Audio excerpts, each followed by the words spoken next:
छूट रहा है मायावती से। वो जानती हैं कि वो कितनी बड़ी सिंपैथी हासिल कर सकती हैं, इसलिए उन्होंने ये समाजवादी पार्टी पर हमला किया। लेकिन ये भी तय है कि ये इलेक्शन दो ध्रुवीय होने जा रहा है। एक तरफ बीजेपी समर्थक होंगे, दूसरा एंटी बीजेपी वोटर होगा। अखिलेश यादव दरअसल एक्सट्रीम पर जाकर के राजनीति करते हैं। 2019 के पहले उन्होंने बार बार कहा कि वो किसी भी कीमत पर मायावती के साथ जाएंगे, लेकिन मायावती की जो अपनी रणनीति रहती है वो बहुत हार्ड बार्गेनर है। अखिलेश यादव जो इंडिया गठबंधन दल के पहली मीटिंग में जब शामिल हुए थे तब उन्होंने बहुत बड़ी बड़ी बातें कही थी, लेकिन मध्य प्रदेश में जाके उन्होंने कह दिया कांग्रेस धोखेबाज पार्टी है। आखिर आपका ये निजी फायदा ही तो है कि अगर कांग्रेस ने आपको मध्य प्रदेश में सीट नहीं दी तो आपने इस तरह की बयानबाजी की। उत्तर प्रदेश की राजनीति फिर कहीं करवट लेती नजर आ रही है और इस बार जो है समाजवादी पार्टी और बहुजन समाजवादी पार्टी आमने सामने है। साफ तौर से इंडिया अलायंस को लेकर दोनों के मतभेद सामने निकल कर आ रहे हैं और अब सवाल ये खड़ा हो रहा है कि आखिर समाजवादी पार्टी और अखिलेश यादव जिस तरीके से बीएसपी चीफ की बात कर रहे हैं और वैसे ही लगातार बीएसपी चीफ मायावती ने ताबड़तोड़ एक के बाद एक एक्स पर ट्वीट करके साफ कर दिया कि कहीं ना कहीं वह समाजवादी पार्टी से खासी नाराज है। हमारे साथ पत्रकार हैं, उनसे भी पूछेंगे, दलित चिंतक हैं, उनसे भी पूछेंगे कि क्या किस तरीके से इस पूरे मामले पर उनका सोचना है। हमारे साथ रविकांत जी मौजूद हैं जो दलित चिंतक भी हैं और सीनियर एनालिसिस्ट भी हैं। साथ अंकित श्रीवास्तव जी हैं हमारे साथ में जो सीनियर पत्रकार भी हैं, उनसे पूछेंगे। रविकांत जी ये बताइए कि जो मायावती ने आज ट्वीट किए लगातार, उन्होंने अखिलेश को मुलायम की बात तक याद दिलाई, ये तक कहा कि खतरा है जो ब्रिज बना था वो कैसे बन गया था और आज मुझे भी खतरा लगता। तो क्या वाकई इन सब ट्वीट के पीछे कोई मकसद है कि लगातार इतनी बड़ी संख्या में ताबड़तोड़ आज ट्वीट करके एकदम मायावती ने तहलका मचा दिया? देखिए, ये प्रतिक्रिया है। कल जो अखिलेश यादव ने बलिया में बोला कि बाद की गारंटी कौन लेगा, कि चुनाव के बाद कहीं मायावती बीजेपी के साथ चली जाएंगी।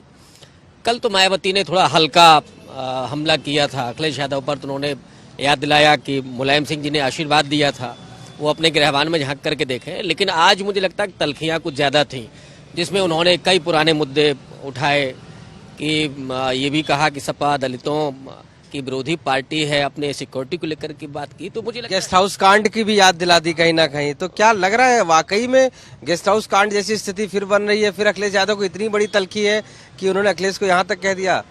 नहीं, वो याद दिलाने की ये पॉलिटिक्स का हिस्सा है। 2 जून 1995 को जो हुआ था लखनऊ में, हालांकि 2019 के पहले जब गठबंधन हुआ उन्होंने उस केस को वापस ले लिया था, लेकिन आज याद दिलाना दरअसल मुझे लगता है कि मायावती के मर्म पर हमला कर दिया था अखिलेश यादव ने। आप किसी के भरोसे पर हम जब हमला करते हैं तो मायावती जिस तरह की राजनीति करती रही हैं, जिस तरह का उनका किरदार रहा है, ऑब्वियस है कि वो बहुत तल्ख बोलती हैं और वही उन्होंने किया। आज पूरे समाजवादी पार्टी को घेरा। अंकित जी ये बताइए कि जिस तरीके से अखिलेश यादव और इंडिया अलायंस को लेकर सारी बातें क्लियर कर चुके हैं, मायावती बार बार बातचीत हो रही लेकिन आ नहीं रहे, आपको लगता है कि कांग्रेस बीएसपी को लाना चाहती है लेकिन समाजवादी पार्टी चाह रही कि वो ना आए? बिल्कुल निश्चित तौर से 2019 के लोकसभा चुनाव में जब समाजवादी पार्टी और बहुजन समाज पार्टी का गठबंधन हुआ था, इसके बाद जो सबसे बड़ा फायदा मिला था वो बहुजन समाज पार्टी को मिला था, लेकिन इसके बावजूद ये गठबंधन बरकरार नहीं रहा। यही वजह है कि मायावती और समाजवादी पार्टी, मायावती ने 2 जून 1995 का घटनाक्रम भूलकर, क्योंकि 2019 लोकसभा का आम चुनाव था, उन्होंने उस बात को भूलते हुए भी समाजवादी पार्टी का साथ किया, लेकिन उसका जो फायदा है वो जो सबसे ज्यादा फायदा मिला वो बहुजन समाज पार्टी को मिला, लेकिन गठबंधन बरकरार नहीं रहा क्योंकि 2022 का आगामी विधानसभा चुनाव भी था और विधानसभा चुनाव में खैर बहुजन समाज पार्टी को जो परफॉर्मेंस रही वो बहुत अच्छी नहीं रही। बहरहाल समाजवादी पार्टी की परफॉर्मेंस ठीक थी, आज वो नेता प्रतिपक्ष के भूमिका में है, मुख्य विपक्ष की भूमिका में उत्तर प्रदेश में काम कर रहे। लेकिन जो अभी का जो घटनाक्रम है, जो INDI का जो मामला ये है कि जो कांग्रेस मुख्य दल है, कांग्रेस चाहता है उत्तर प्रदेश में बहुजन समाज पार्टी के साथ गठबंधन हो। वहीं दूसरी तरफ समाजवादी पार्टी ये नहीं चाह रहा, जो अभी गठबंधन में शामिल है, कि बहुजन समाज पार्टी कांग्रेस समाजवादी पार्टी के साथ गठबंधन हो।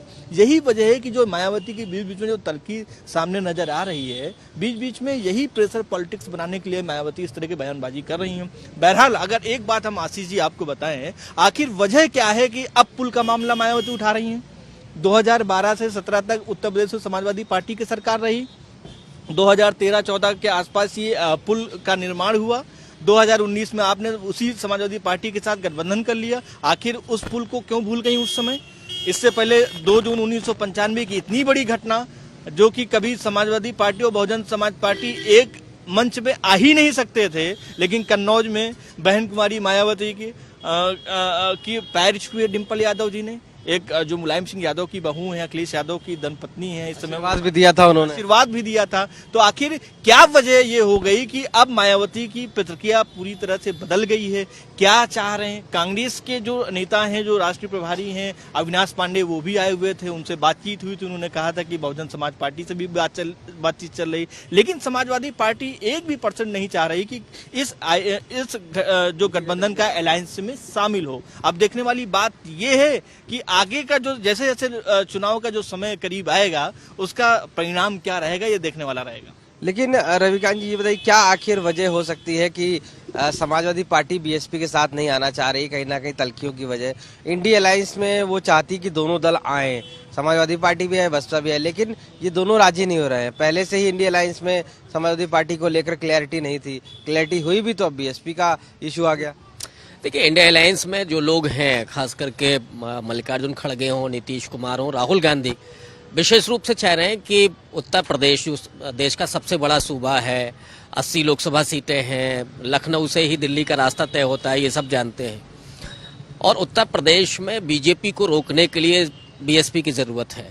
बीएसपी केमिस्ट्री का काम करती है। आंकड़े अगर आप देखेंगे तो पिछले दफ़ा कांग्रेस पार्टी के पास तो 2.3% वोट था, लेकिन सपा गठबंधन में 36% वोट था। ये दोनों मिलकर के भी बीजेपी का मुकाबला नहीं कर सकते। तो और बीएसपी का 13% वोट अगर आप इसको जोड़ेंगे, प्लस जो जमीन पर केमिस्ट्री है, वो मिलकर के बीजेपी का मुकाबला कर सकती है। इसीलिए कांग्रेस पार्टी चाहती है कि उसमें मायावती आए और बड़ी भूमिका अदा करें, क्योंकि बीएसपी का प्रभाव सिर्फ उत्तर प्रदेश में नहीं है। करीब 14 राज्य ऐसे हैं जहां पर बीएसपी का 1%, 2%, 4% तक वोट है।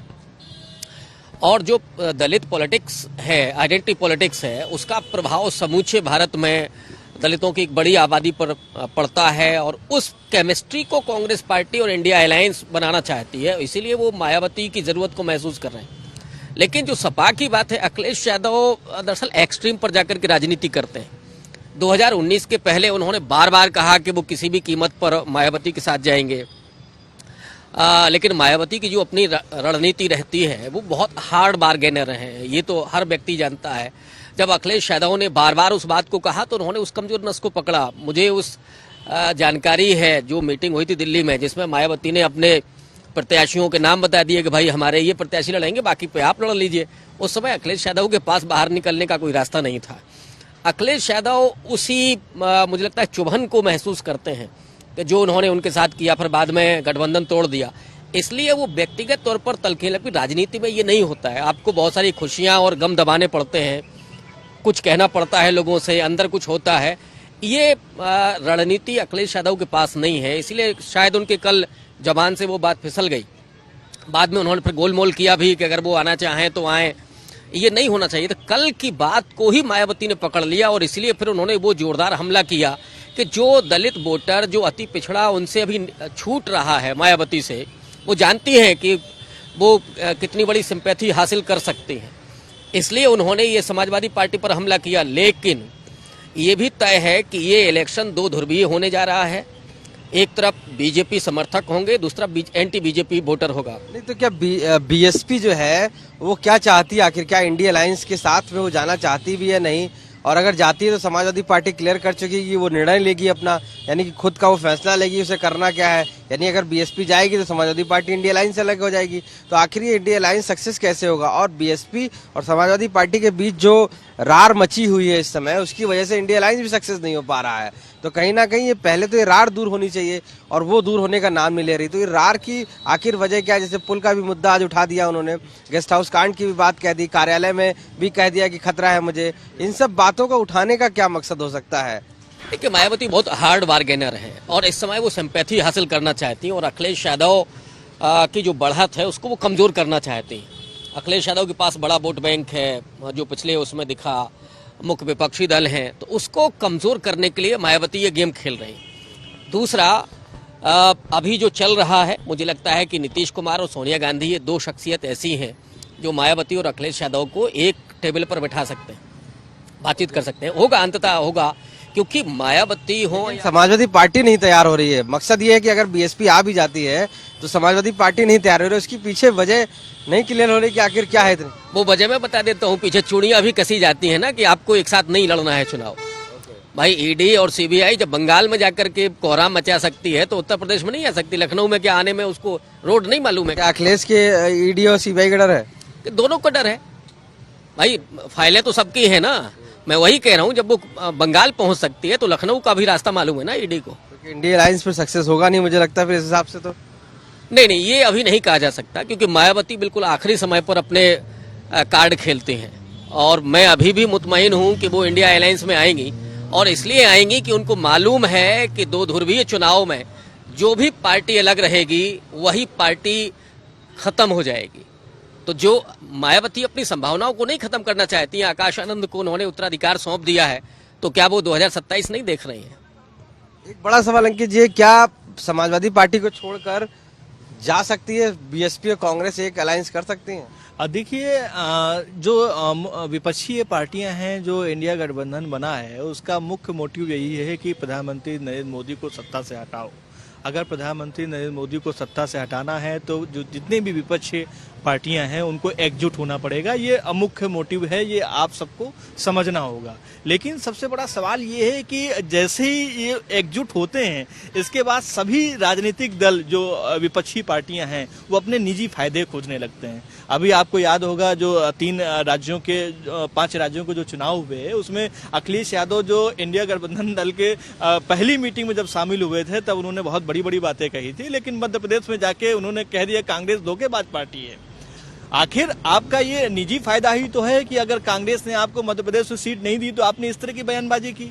फिर राजस्थान में भी आपने प्रत्याशी उतार दिए, मध्य प्रदेश में भी आपने प्रत्याशी उतार दिए। आखिर जो आपका गठबंधन बना है, यही गठबंधन तो बना है कि भारतीय जनता पार्टी को सत्ता से हटाओ। तो सत्ता से हटाने के लिए कुछ त्याग भी तो आपको करना पड़ेगा। यही वजह है कि आज उत्तर प्रदेश में लोकसभा चुनाव होने जा रहे हैं, पूरे देश में चुनाव होने जा रहा है, लेकिन इसके बावजूद जो विपक्षी पार्टियां हैं वो एकजुट नहीं हो पा रही हैं।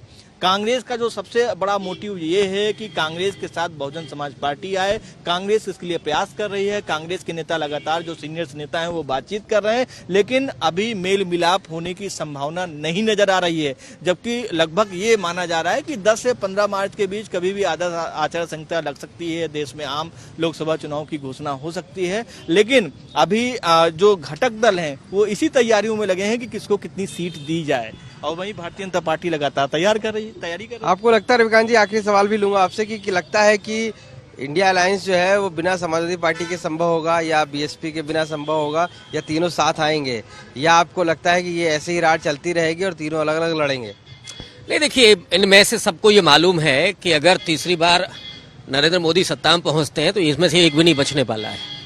लोकतंत्र और संविधान बचेगा, उसकी चिंता तो इस देश के आम लोगों को है, दलितों पिछड़ों को है। और अगर इन्हें अपना भी बचाना है तो फिर इन्हें साथ आना पड़ेगा। ये जानते हैं अखिलेश यादव भी और मायावती भी, और जनता का प्रेशर भी है इनके ऊपर। ये सारा चीज जो हो रही है क्या सीटों को लेकर हो रही है? डेफिनेटली ये केवल बार्गेनिंग के लिए हो रहा है। मुझे लगता है अंततः अखिलेश यादव भी आएंगे और मायावती भी आएंगी। राहुल गांधी ने एक फॉर्मूला उसके लिए जो निकाला है, वो जो मुझे जानकारी है कि अगर अखिलेश यादव कम सीटें देते हैं तो वो मायावती को राजस्थान, छत्तीसगढ़, मध्य प्रदेश में कांग्रेस की तरफ से सीटें दे सकते हैं। और ये मुझे लगता है कि कांग्रेस के लिए ज्यादा फायदेमंद होगा, बीएसपी के लिए तो होगा ही। क्या कहेंगे अंकित जी? आपसे आखिरी सवाल लूंगा कि तीनों में संभावना है कि तीनों अलग अलग लड़ेंगे? देखिए, संभावना तो कभी भी कुछ भी हो सकता है, क्योंकि सभी का लक्ष्य, जो मुख्य विपक्षी जो दल हैं उनका सब मोटिव यही है कि सत्ता में कहीं ना कहीं आया जाए, क्योंकि अब बहुत लंबा समय हो गया है। और सबसे बड़ी बात ये है कि जहां पर जो निजी लाभ की बात आ जाती है वहीं पर जो मेन मुख्य लक्ष्य है वो दूर हो जा रहा है। और दूसरी बात, जहां समाजवादी पार्टी और बहुजन समाज पार्टी को लाने की बात उत्तर प्रदेश में चल रही है, तो मुझे नहीं लग रहा है कि अभी जल्दबाजी में मायावती कोई निर्णय लेंगी, क्योंकि इस तरह की जो तलखियां हैं वो लगातार देखने को मिल रही हैं। 2017 के विधानसभा चुनाव में भी देखने को मिली थी, 2014 के लोकसभा चुनाव में भी देखने को मिली थी। और जो लगातार जो ह्रास बहुजन समाज पार्टी का देखा गया वो यही है कि जब बहुजन समाज पार्टी ने किसी दल के साथ गठबंधन किया तभी उनको फायदा मिला, नहीं तो 2012 के विधानसभा चुनाव में, 2017 के विधानसभा चुनाव में, 2014 के लोकसभा चुनाव में बहुजन समाज पार्टी की परफॉर्मेंस बहुत अच्छी उत्तर प्रदेश में नहीं रही है। यही वजह रही है कि 2019 में थक हार के बावजूद लगातार जो समाजवादी पार्टी उनकी दुर्विरोधी थी बहुजन समाज पार्टी, उसको भी गठबंधन मायावती को लोकसभा चुनाव में समाजवादी पार्टी के साथ करना पड़ा। वहीं 2022 के विधानसभा चुनाव में मायावती ने किसी भी दल के साथ गठबंधन नहीं किया। उनकी स्थिति आज देख लीजिए, बहुजन समाज पार्टी के एकमात्र एक विधायक हैं और 13% के आसपास उनको वोट मिला हुआ था। उस वोट को बरकरार रखने के लिए मायावती की इच्छा यही है कि गठबंधन में वो जरूर जाएंगी 2024 के लोकसभा चुनाव में, लेकिन किसके साथ जाएंगी ये स्पष्ट अभी नहीं है। तो सभी जो सीनियर जर्नलिस्ट हैं उनका मानना यही है कि ये गठबंधन होगा जरूर, और इसके पीछे वजह है कि अभी सीटों को लेकर जो विवाद है वही सबसे बड़ा इशू है, इसीलिए एक दूसरे पर तलखियां निकाली जा रही हैं। क्योंकि मायावती इससे पहले भी 2019 में भी उन्होंने गठबंधन किया था, यही वजह है कि उनको सीटें मिली थी, और अब भी 2024 में भी उनको गठबंधन करना पड़ेगा। क्योंकि जब उन्होंने 2022 के जो इलेक्शन थे विधानसभा उसमें नहीं किया था तो हालात ये थी कि एक सीट आई थी। अब ऐसे में समाजवादी पार्टी चूंकि वो जानती है कि वह हमेशा से गठबंधन में, चाहे वो कांग्रेस के रही है इससे पहले या बीएसपी के, और इस बार भी वो इंडिया अलायंस के गठबंधन में जाने को पूरी तरीके से रेडी है। और यही वजह है कि कांग्रेस समाजवादी पार्टी से तो बातचीत कर चुकी, लेकिन कहीं ना कहीं समाजवादी पार्टी और बीएसपी के बीच में तलखियां अभी भी जारी हैं, जिसको लेकर कुछ समय तो जरूर लगेगा, लेकिन ये माना जा रहा है कि वो एक दूसरे के साथ तीनों एक ही पटल पर आ जाएंगे। लखनऊ से कैमरा पर्सन रोहित कांत मिश्रा के साथ आशीष श्रीवास्तव, यूपी तक।